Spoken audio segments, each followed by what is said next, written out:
أهلا بكم مشاهدينا الكرام إلى هذا الموعد الرياضي ننتقل فيه مباشرة إلى مركز تحضير المنتخبات الوطنية أين ينشط في هذه الأثناء المدرب جمال بالماضي ندوة صحفية.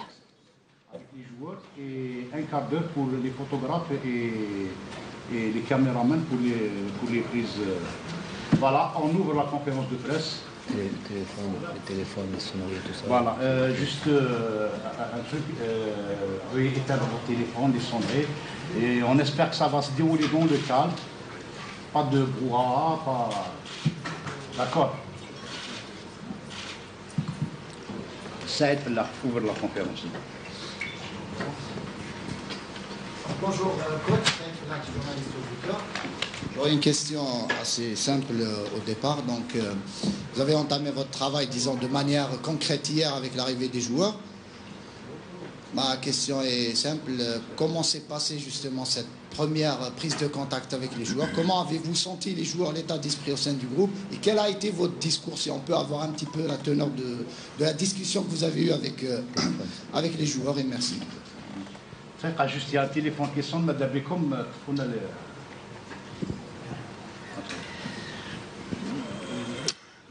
comme lors d'une première entrevue, ça s'est bien passé. Les joueurs étaient sont arrivés tous, mais pour moi c'est une évidence. Apparemment ça n'était pas avant.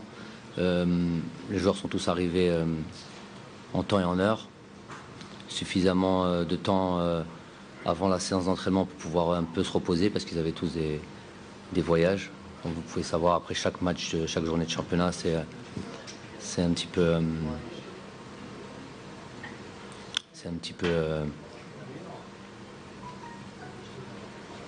on vous a dit, et les téléphones, et attendez, on fait une conférence de presse. Arrêtez avec vos téléphones. Sinon, je laisse mon téléphone aussi ouvert, vous verrez, on va pas pouvoir parler longtemps. Vous l'avez demandé, cette conférence, j'imagine, et tout le monde veut avoir des précisions, qu'on la fasse pendant 40 minutes correctement, et puis comme ça, et après, rallumez vos téléphones. Voilà. Bon, ça s'est bien passé. C'est insupportable. Quel a été votre discours envers les joueurs, justement? Est-ce que c'était un discours de motivation? Si on peut avoir la teneur. Il y a eu un discours d'accueil, il y a eu après une réunion le soir. Le contenu de la réunion, évidemment, je vais pas vous le dire, mais vous pouvez l'imaginer. Ça fait longtemps qu'on attend de se retrouver parce que tout ce qu'on a pu faire, en tout cas tout ce que j'ai pu faire moi depuis ma signature à hier, ça a été d'organiser, de faire en sorte que mon staff, j'ai changé complètement de staff. Même si avec Aziz Bourra, ça fait longtemps qu'on travaille ensemble. Mais sinon, pour le reste, Serge Romano, j'ai travaillé aussi avec lui. Mais bon, bref, il fallait le recomposer parce que on n'était pas, sur les dernières années, on n'était plus ensemble. Donc j'ai couru après ça, essayer de réorganiser le mode de fonctionnement, comment j'imagine et comment je perçois le travail. Donc ça a été... et puis voilà, tout ça pour faire en sorte que, in fine, on puisse accueillir les joueurs de la meilleure manière que ce soit. Pour les conditions de travail. Donc ça a été le plus important. Ça a été ma préparation. Ensuite, il y a eu évidemment un long meeting hier soir. Je sais que les joueurs étaient fatigués, mais bon, pour moi, il me tardait de pouvoir les rencontrer, de pouvoir dire un petit peu, faire un constat de la situation dans laquelle on est. Et voilà, je dis, ça va être... Je ne suis pas du genre à raconter ce qui s'est passé entre les joueurs et moi, mais bon, voilà, une mise au point des choses. Ce n'est qu'un premier long entretien, et puis il y en aura d'autres. En tous les cas, je sens en face de moi un groupe prêt à changer les choses, changer la situation, évidemment. C'est pour ça qu'on est tous là, c'est pour ça qu'il y a un groupe qui a été choisi pour ça, il y a un sélectionneur qui a été choisi pour ça. Donc voilà, en gros. Amar. Monsieur Jamal Belmadi, deux questions. La première, l'idée directrice, si vous pouvez nous expliquer, sur la liste des 25 joueurs, quand on regarde, vous misez sur l'expérience de joueurs qui ont pris part à la Coupe du Monde 2014, vous faites appel à des anciens. vous changez certaines habitudes, c'est votre mode de fonctionnement, mais est-ce que ça va se faire sur tous les stages? Parce que celui-là, il y a un match, à savoir avoir des joueurs comme cela se faisait avec vos prédécesseurs, vos deux prédécesseurs, je précise, avoir des joueurs invités, c'est-à-dire ceux qui présentent un potentiel et qui rejoignent le groupe. Est-ce que ça va continuer ou pas? L'idée directrice. Et la deuxième, vous en avez parlé, c'est un groupe qui est traumatisé, parce que 2014, il n'y a plus de résultats. Comment redonner, quelles sont les clés qui pourraient redonner une âme à cette équipe? Sur quoi vous allez jouer? Parce que vous êtes tenu par les résultats. Oui, on est toujours, l'entraîneur, sélectionneur, toujours tenu par les résultats, peu importe le mode de fonctionnement dans lequel il procède, in fine, on regardera les résultats. Ça, je le sais bien. Moi, le groupe que j'ai sélectionné pour ce match-là, c'est le groupe que j'estimais le plus à même de gagner cette rencontre déjà. Donc, quelque part, il y a une vision à court terme pour ce match-là, mais pas que ça. Pas que ça, je pense qu'il y a eu quand même plusieurs éléments, plusieurs joueurs. Il y a un mix, en tous les cas. Il y a entre des joueurs expérimentés, des joueurs qui ont déjà porté ce maillot plusieurs fois, qui ont l'habitude de ces matchs de qualification dans des contextes particuliers, avec des jeunes joueurs et le 109 qui peuvent nous ramener.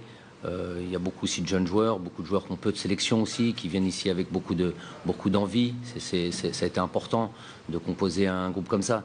Donc on estime qu'il faut avoir un certain changement. On ne pouvait pas perdurer dans la situation dans laquelle on était. Le changement, il passe aussi à travers une liste de joueurs, à travers des nouveaux joueurs, des joueurs qui ont envie, des joueurs qui ont peu de sélection, des joueurs revanchards, un peu de tout, et des joueurs expérimentés, des joueurs à qui on continue à croire qu'ils peuvent apporter quelque chose à l'équipe nationale jusqu'à preuve du contraire. Donc les matchs nous diront s'ils ont encore cette envie, cette détermination. Je l'ai répété souvent ce mot, je l'ai encore répété hier à mon meeting. Donc j'ai dit, je redistribue les cartes, je redonne la chance, mais pas éternellement par contre. Bonjour coach. Oui, pardon. Deuxième question, vous n'avez pas répondu sur les joueurs qui ont du potentiel.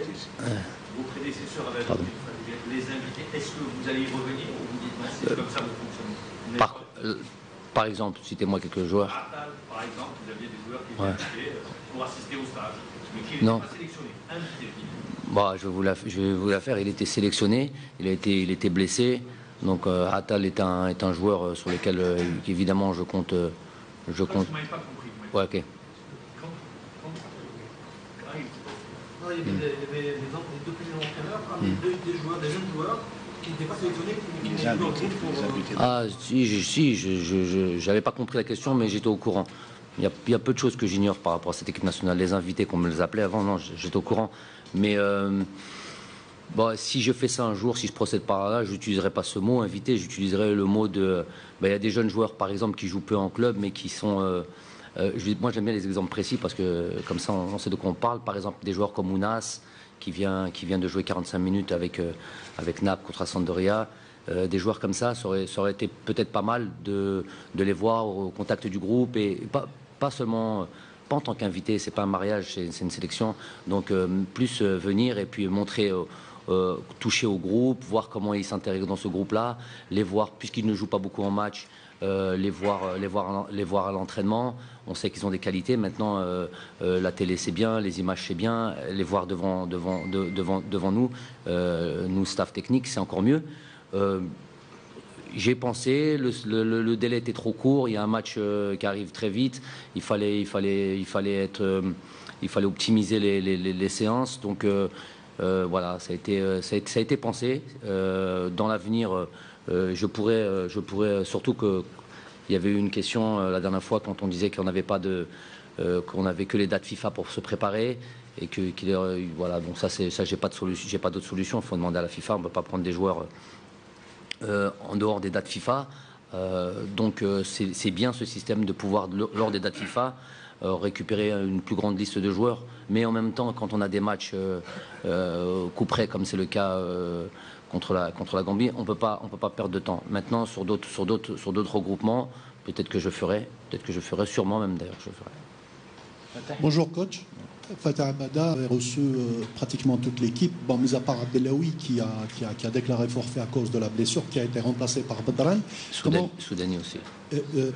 Oui, Soudani aussi. Il y a aussi Soudani, mais pour le reste de l'équipe, est-ce que vous aurez à votre disposition l'ensemble des joueurs, c'est-à-dire sur le plan santé, est-ce qu'ils seront tous disponibles et aptes à disputer le match de la Gambie? Oui, ils sont aptes, je pense, ils ont envie en plus, ils ont envie de faire partie de ce renouveau. En tout cas, nous, c'est ce qu'on recherche. Nouveaux résultats, nouvel état d'esprit, nouveau fonctionnement pour ça, justement, pour arriver à ça. Mais c'est vrai qu'ils traînent tous, pas tous, certains d'entre eux traînent tous des petits soucis, on va dire. Des petits soucis, mais qui ne remettent pas en cause, je l'espère. Chaque jour suffit à sa peine et chaque jour est un jour. Je les ai reçus hier, je verrai aujourd'hui, et je verrai aussi demain. Savoir, voilà, sur les petits bobos, les petits. Savoir si ça compromet pas la rencontre. A priori non, mais bon, je suis un petit peu comme vous, je vois au quotidien ce qu'il en est, on ménage ce qu'on doit ménager pour être sûr qu'ils soient tous aptes à jouer contre la Gambie samedi. J'ai une question. Bonjour, Monsieur Belmadi, c'est votre premier stage après quelques jours seulement de votre installation. Est-ce que ça a été difficile pour vous de faire le choix des joueurs? Je parle des joueurs. Est-ce que vous avez fait appel à des joueurs pour un match qui vient dans une situation d'urgence ou c'est un choix d'un groupe sur lequel vous allez travailler à long terme? Merci. C'est un petit peu les deux. En premier lieu, je vous ai dit, j'ai une vision par la force des choses à court terme. J'ai un match samedi, je ne peux pas commencer à dire un match de qualification. On démarre ce groupe de qualification. Très peu de temps de travail avec eux. J'ai pas eu le temps, j'ai pas eu de match de préparation avec eux. Donc il est évident que je prends le groupe le plus à même de gagner cette rencontre contre la Gambie. Donc avec tous les éléments qu'il y a pour ça, donc, les critères de sélection pour ce genre de match. Expérimenté en Afrique, voilà, performant en club, un peu tout. On pourrait citer tous les critères de sélection pour un match de qualification de Coupe d'Afrique. Ça c'est une chose. Maintenant aussi, je vais prendre un exemple. Par exemple, Farid Boulaya, c'est un joueur qui a 0 sélection, qui a aucune connaissance de l'Afrique. Il est là aujourd'hui. Donc il y a un mix de tout. Il y a un mix un petit peu de tout. C'est des joueurs sur lesquels qui sont performants en club, qui me laissent imaginer qu'ils peuvent avoir un avenir en sélection. Il était important aussi de les voir maintenant. La sélection, c'est aussi la forme du moment. C'est pas toujours, pas pour tout le monde. C'est pas pour tout le monde. Il y a des joueurs qui jouent moins. Il y a Sofiane Fegouli, par exemple, il n'a pas beaucoup joué, mais c'est un joueur qui a envie, qui a toujours fait preuve d'envie de rejoindre cette sélection, qui je sais, qui travaille bien, qui a bien travaillé durant la préparation. Qui a fait des bons matchs de préparation. Il a fait ça au mois d'août, on est au mois de septembre, il a fait tous les matchs de préparation. Donc l'aspect, par exemple, problème athlétique ne pose pas justement problème parce que c'est encore trop court. Maintenant, c'est vrai que sur la durée, ça peut poser souci. Moi, il est important d'avoir des joueurs performants qui jouent assez régulièrement. S'il joue dans des grands clubs, on ne va pas exiger d'eux qu'il soit, par exemple, Riyad Mahrez, on ne va pas exiger de lui qu'il joue tous les matchs, tous les week-ends.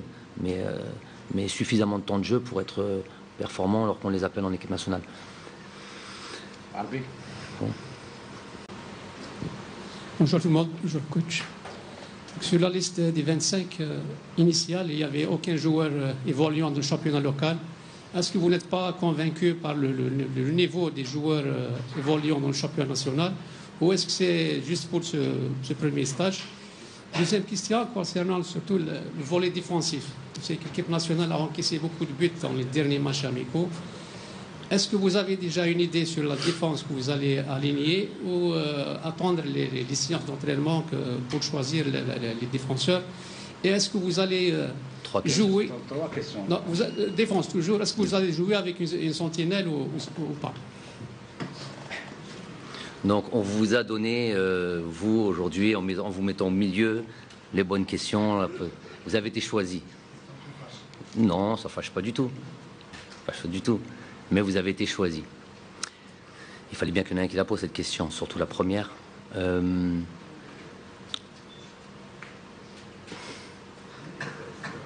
Je vous avais dit pourtant, la conférence d'avant, qu'il ne fallait pas, parce que c'est une question de détourner, ça, évidemment. Pas me parler de locaux, pas locaux, tout ça, je vous l'avais dit pourtant. C'est ça. Maintenant, vous voulez me parler du championnat. Vous avez envie que je dise quoi? Vous avez envie que je dise quoi? Aujourd'hui, il y a un constat, j'ai fait une liste de footballeurs pour l'équipe nationale d'Algérie, donc tous algériens, peu importe le championnat dans lequel ils jouent. Il y a un constat, vous allez me dire, il ne joue pas dans cette... Bon, Badran, il est là. Si on veut rentrer un petit peu en détail, parce que je sais que c'est ça que vous voulez. Il y a des joueurs qui sont issus de ce championnat. Abdellaoui était dans cette liste. Il y a 3 mois, il est dans ce championnat. Il y a d'autres joueurs il y a un peu plus de temps, mais qui ont évolué à l'étranger. Moi, j'ai envie de vous dire très clairement, presque, et je ne veux pas que ça soit un sujet à polémique, mais je vais vous le dire, arrêtez l'hypocrisie. Juste ça, arrêtez l'hypocrisie tous autant que vous êtes.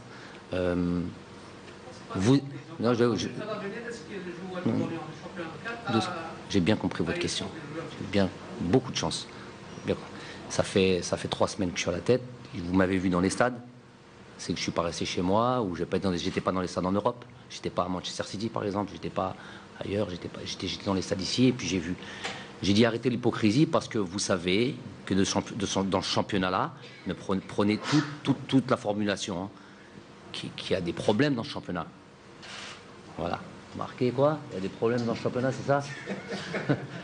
Prenez tout l'ensemble, je suis en train de vous dire, et vous le savez tous autant que vous êtes, vous l'avez dit, mais quand il s'agit de l'équipe nationale, vous commencez à nous ramener ce discours populiste en nous disant non, il faut des joueurs locaux. Et quand on vous ramène des joueurs locaux, vous nous dites non, il nous faut des professionnels. C'est quoi ce discours de schizophrène? Expliquez-moi jusqu'à quand ça va durer. Je sais qu'on vous a donné le truc pour cette question. Non, mais non, ce que vous savez, ce qu'il en est, vous savez, tout le monde se pose, mais en même temps, vous avez la réponse. Vous avez la réponse. Vous êtes en train de dire tous les jours qu'il y a un problème dans ce championnat. Tous les jours, vous le dites. Calmez-vous, calmez-vous, calmez-vous, calmez-vous, calmez-vous. Oui, non, vous avez le temps, calmez-vous. Je vous ai dit que je viens dans les stades, vous m'avez vu dans les stades, non? C'est que j'espère trouver, parce que je sais que l'Algérien, je sais qu'intrinsèquement, c'est un bon joueur, au-dessus de la moyenne, évidemment. Quand on voit qu'un joueur comme Zinedine Zidane ou des Ali Bernarbia, des joueurs qui sont algériens. Donc je sais qu'intrinsèquement, on est bon. Maintenant, il y a un championnat, au jour d'aujourd'hui, qui n'est pas le meilleur. Encore une autre phrase slogan. Voilà, qui n'est pas le meilleur. Donc, je vous le dis, moi, je ne veux pas être hypocrite, qui n'est pas le meilleur. Donc, on va chercher les joueurs, on va aller dans les stades, on va aller se déplacer. Et c'est pas seulement les joueurs que vous citez, c'est pas les noms que vous citez vous dans la presse qu'obligatoirement je vais aller chercher. Peut-être que j'ai une vision différente de la vôtre. Vous êtes journaliste, je suis entraîneur. Donc chacun fera son travail en temps et en heure. Il me faut du temps pour ça. Ça fait pas si longtemps que ça que je suis en fonction. J'essaie d'aller au plus rapide. Peut-être que si j'avais un match un peu plus tard, peut-être que les choses auraient été différentes. Aujourd'hui, elles sont comme ça. Et on verra. Les résultats parleront. Là, sur la défense. La défense. La défense, elle encaisse beaucoup de buts. Ben, on va faire en sorte qu'on soit plus performant défensivement. Ça, c'est pas juste une ligne défensive. C'est le travail de tout un groupe. C'est un mode, c'est une manière collective d'appréhender ce genre de situation. Pour moi, si en 2 mots pour comprendre, les premiers défenseurs, c'est c'est les attaquants. Donc voilà, ça va être toute une organisation qui va être autour de ça pour pouvoir être un peu plus imperméable. Après, si vous me demandez de jouer avec une sentinelle, là vous rentrez dans mes petits papiers, ça je vous dirai jamais. Mehdi.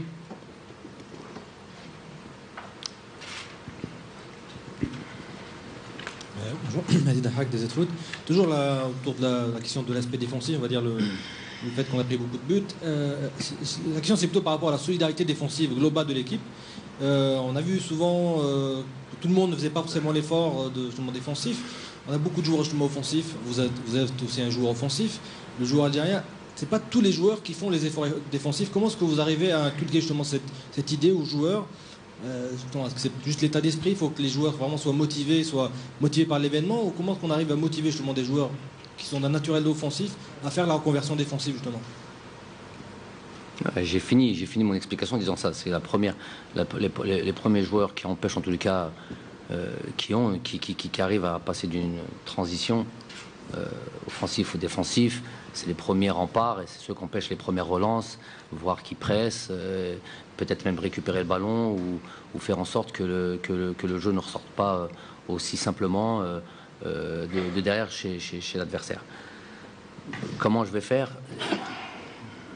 Moi, je sais pas, j'ai du mal encore aujourd'hui, hein, je suis peut-être un petit peu novice devant vous, hein, j'ai du mal à donner exactement les ingrédients et vous dire exactement ce que je vais faire, parce que ça c'est mon fonctionnement à moi, c'est être au quotidien tous les jours avec eux, c'est pas des choses j'ai ma manière de faire, j'ai mon fonctionnement, c'est comme ça que j'ai construit des équipes, c'est comme ça que j'ai fait en sorte d'avoir des groupes et faire en sorte que les joueurs... vous savez, travailler, par exemple, je vais vous donner un exemple, un joueur comme Youssef Msekni, pour ceux qui connaissent, normalement vous devrez connaître, vous êtes journaliste sportif, c'est un joueur pétri de talent, pétri de qualité, et il est, comme vous avez dit, porté sur l'attaque et quasiment uniquement sur l'attaque. Voilà, c'est un joueur sur lequel, la saison dernière, on a beaucoup bossé avec lui, et voilà, il a fait une saison... exemplaire, peut-être la meilleure saison de sa carrière, que ce soit en club ou que ce soit en équipe nationale. Il a participé grandement à la qualification de son pays en équipe nationale. Et on a pu faire en sorte qu'il puisse changer, qu'il ait une palette un peu plus large. Il s'est mis à marquer beaucoup de buts, ça il en a toujours un peu marqué, meilleur passeur, et c'était aussi un joueur qui fournissait un gros travail de défensif, de replacement, d'harcèlement, de pressing, de toutes les situations défensives que l'on peut imaginer. Voilà, donc ça, la recette, je ne peux pas vous la donner comme ça. Évidemment, ça, c'est du quotidien. Ça va être avec mon groupe, individuellement, collectivement. Peut-être que quand vous me posez cette question-là, vous avez des joueurs en tête. J'imagine, c'est normal. Avec ces joueurs que vous avez en tête, on va essayer de travailler. On va devoir le faire. Ils vont devoir aussi le faire. Et je pense qu'ils le savent, ça. D'ailleurs, c'est une partie un peu de le meeting qu'on a pu avoir hier soir. Donc, c'est les joueurs qui vont devoir être concernés par toutes les tâches. On les attend, pour des joueurs offensifs, on les attend dans le secteur pour lequel ils sont choisis, à savoir marquer des buts, donner des buts, créer, tout ce que vous voulez. Mais ce n'est pas que ça.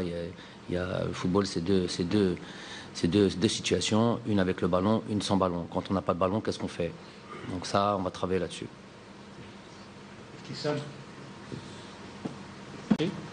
Donc, M. Belmadi, vous avez fait appel à un groupe de joueurs connu pour son caractère, je veux dire. Un groupe pratiquement qui a réussi à virer un entraîneur dans un passé récent. Donc, comment comptez-vous déjà... Ne pas être viré? Comment? Comment comptez-vous déjà, je dirais, avoir une relation avec ces joueurs-là? Et si par malheur, j'ai entre guillemets, si par malheur un joueur refuse un changement et qu'il sort et jette son pull, quelle serait votre réaction par rapport à ça? Il jette son pull? Qui peut faire ça? Ok. Donc, vous êtes malin. On va être malin et demi. Donc, je ne peux pas imaginer un joueur jeter son pull un jour sur un maillot. C'est le maillot de l'équipe nationale d'Algérie. On ne peut pas le jeter. Il y aura un fonctionnement. Je sais que les luttes d'ego, par exemple, sont présentes dans notre équipe nationale. Tout le monde le sait.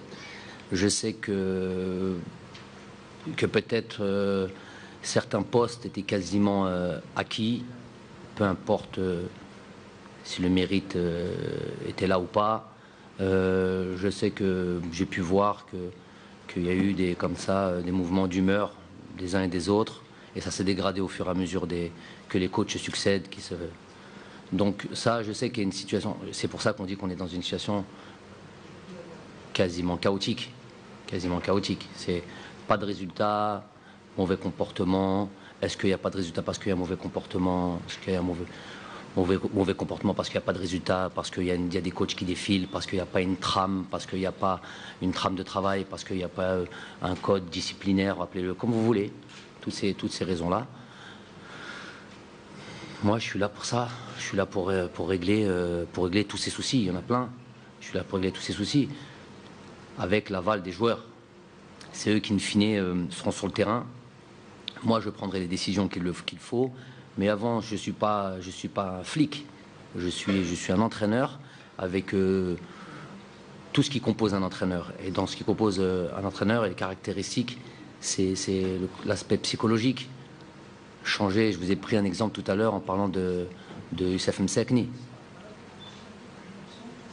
En parlant de Youssef Msekni.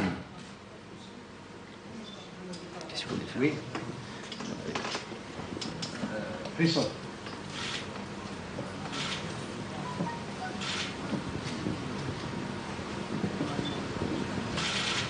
Bonjour coach. S'il vous plaît, pouvez nous parler du match de la Gambie? Comment vous allez aborder cette rencontre? Est-ce que vous avez des informations sur l'adversaire, les conditions que vous allez rencontrer là-bas?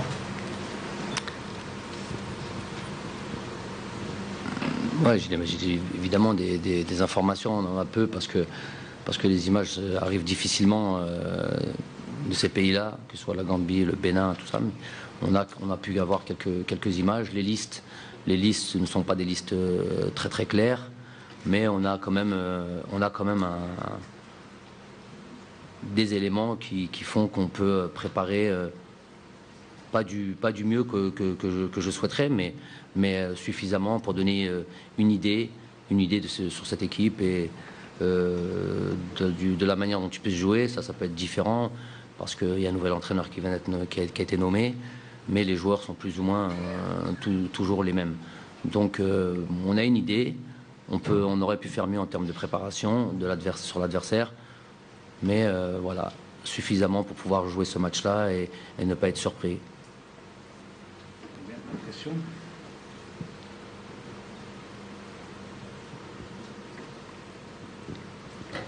Coach, ma question est simple. Comment se présente ce match de la Gambie, puisqu'il est le premier pour vous? Comment se présente ce match de la Gambie? Pas très bien compris la question. Je te dis comment se présente ce match de la Gambie, qui est le premier pour vous en Afrique, en sélection? Comment on le présente? Pas comment il se présente, Maurice. C'est un match de qualification de Coupe d'Afrique, avec évidemment le premier pour moi. Maintenant, ça, le premier pour moi, j'arrive facilement à me mettre au second plan. Moi, ce qui m'intéresse, c'est l'équipe que l'on va présenter, l'état d'esprit qu'il va y avoir, les réactions qu'il va y avoir sur le terrain. Voilà, le quotidien, chaque jour, chaque séance d'entraînement, c'est ce qu'on a un peu dit un peu aux joueurs. Chaque séance d'entraînement, puisqu'on a si peu de temps, chaque séance d'entraînement a son importance.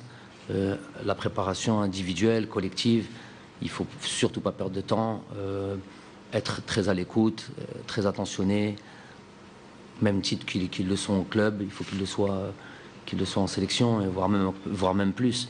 Donc moi, je vais vous donner un peu ce que j'ai compris de votre question. Moi, j'ai aucune appréhension particulière, j'ai que l'envie de faire un très bon résultat. Le très bon résultat, c'est de gagner, tout simplement.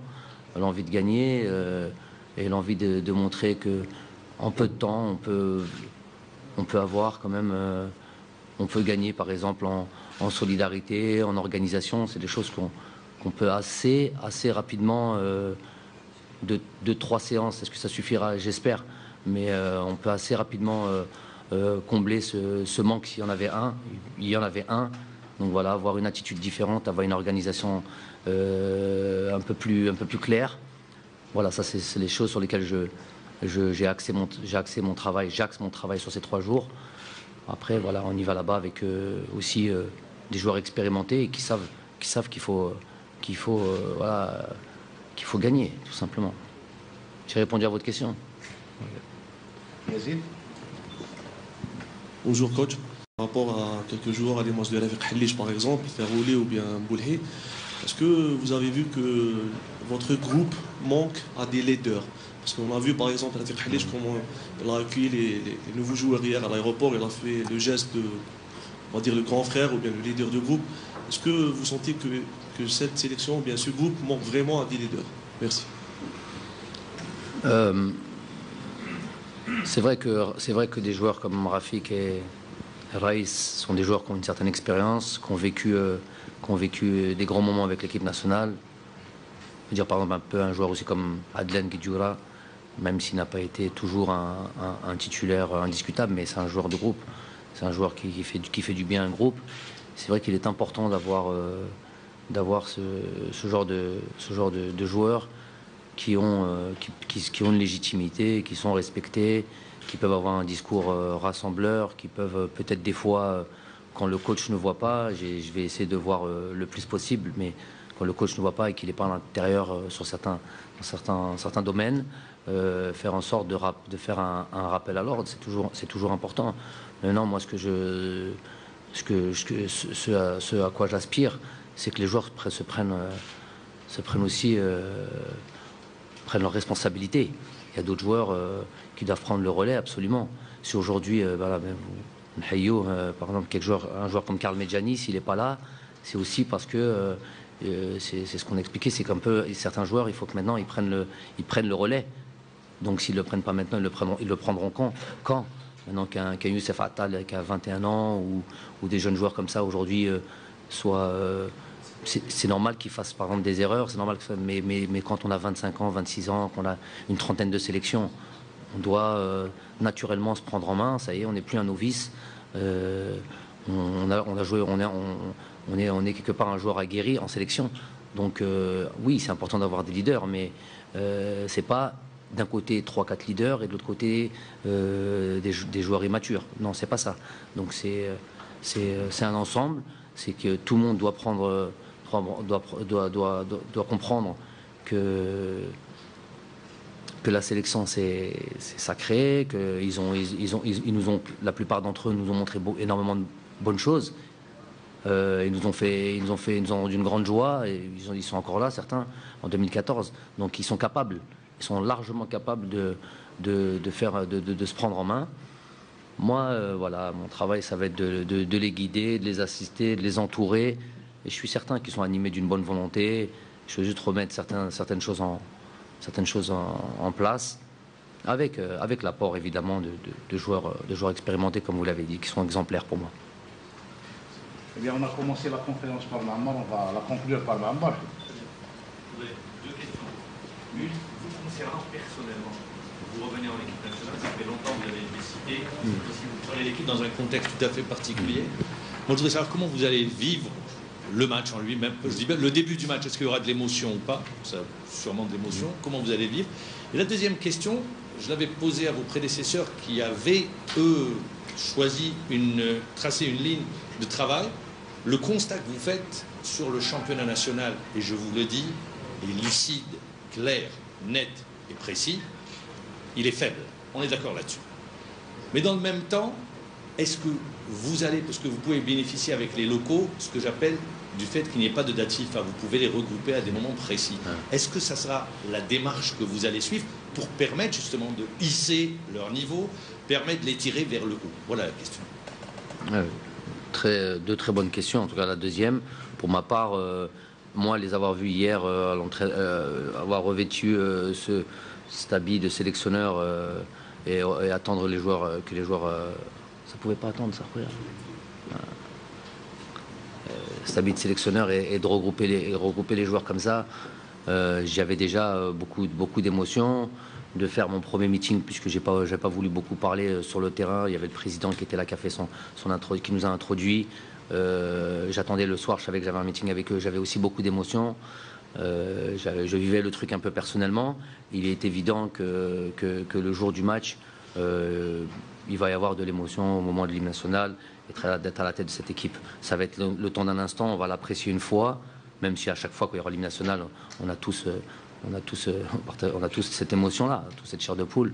Donc, mais après, on va très vite rentrer dans le match, on va très vite se mettre et être concentré. Ça, c'est une chose. Pour ce qui est du championnat national, je le répète, voilà, comme vous avez dit, vous avez au moins, je pense que tout le monde ici partage ça. Dire qu'au jour d'aujourd'hui, c'est pas ma faute. C'est pas ma faute. Il y en a qu'il faut qu'ils se regardent droit dans les yeux et qu'ils arrêtent d'avoir ce discours populiste. Pour moi, irresponsable. Irresponsable, parce qu'on profite, quand on dit championnat faible, on cible donc championnat composé d'équipes, des équipes composées de supporters. Donc on utilise certainement finalement ce discours populiste pour amener les supporters à dire voilà, moi mon équipe, les supporters de l'USMA, les supporters du Mouloudia, le sélectionneur ou telle personne a dit que le championnat était faible, donc mon équipe était faible. C'est ça qu'il y a derrière. À la fin, in fine, c'est ça. C'est en ça que je dis que c'est irresponsable. Parce que tout le monde est prêt à dire que quand ils arrivent, le spectacle des fois est pauvre, alors qu'il y a des grosses affiches, qu'on attend autre chose. On voit des supporters, je suis venu voir le match Mouloudia d'Alger contre Sétif, un match très très important. J'ai pas eu, pour être très honnête, j'ai pas eu l'impression qu'il y ait une qualification en quart de finale de Champions League se jouait, alors qu'il y avait un beau spectacle chez les supporters. C'était pas la même chose sur le terrain. Il n'y avait pas l'intensité, il y avait peut-être des manquements tactiques, des choses que moi j'estime en tant que technicien être voilà, pour moi c'est pas à ce niveau-là, j'attends autre chose. Donc maintenant, pour dire, et j'avais dit ça la dernière fois, ma volonté elle est là. Moi je suis pas là pour, je fais ce constat. Je fais une liste de joueurs qui est liée au constat que j'ai fait par rapport à ce championnat. Maintenant, je ne vais pas m'arrêter à là. Je vais regarder, je vais soumettre des propositions. J'ai déjà certaines idées en tête pour faire. On a déjà parlé avec le président, peut-être avec toute notre humilité, faire en sorte de faire des regroupements avec les entraîneurs pour discuter de comment on peut améliorer les choses, de faire des regroupements et des conférences avec des préparateurs physiques, par exemple, des entraîneurs de gardiens de but. J'ai des gens dans mon staff très très compétents qui peuvent aussi discuter, faire partager leurs connaissances, avoir voilà comme ça tout le monde discuter, partager leur vision du boulot. Je pense que moi, quand on a par exemple parlé d'une personne comme Alexandre Delal, qui est le préparateur physique qui est ici, ou un Aziz Bourras. Aziz Bourras, il a 20 ans de professionnalisme. Vous ne pensez pas que partager ça avec les entraîneurs des gardiens de but pour qu'aujourd'hui on ait des gardiens de but, on a des gardiens de but avec par exemple des qualités, certaines qualités, mais on sent qu'ils ne sont pas prêts pour le niveau international. On l'a vu, vous l'avez vu, tout le monde l'a vu. Donc peut-être qu'on peut les faire progresser. Donc dans ce genre de regroupement, avec l'accord des clubs, avec un travail en commun. Pour ça, il faut qu'il y ait un travail tous ensemble, que tout le monde tire dans le même sens. Ça ne va pas être facile parce que chaque entraîneur aussi pense à la journée de championnat. Ça va pas être facile, mais avec de la bonne volonté, en discutant, en faisant parce que les préparateurs physiques aussi, quand on a une personne, je vous ai dit, comme Alexandre Delal, c'est quelqu'un qui a une grosse expérience. C'est une personne qui a beaucoup à donner. Je suis sûr que les préparateurs physiques seraient ravis de discuter avec lui, de prendre. Il faut prendre, là où il y a la compétence, faut la prendre. On l'a ici aujourd'hui, il faut s'en servir. Donc on sera tous, la bonne volonté sera là. Donc il y a des gens qui disent ou qui veulent nous faire dire le championnat est faible pour le mettre en gros titre. Moi je dis, c'est pas grave qu'ils le font, leur conscience. Moi je dis le championnat est faible, c'est un constat et tout le monde le dit. Mais par contre, ce que je vais faire moi pour ça, de mon côté, à mon niveau, ce que je viens de vous dire, tout ce que je viens de vous dire là, et peut-être faire des regroupements de joueurs et essayer de faire progresser les choses. Très bien, merci tout le monde. Bon, merci.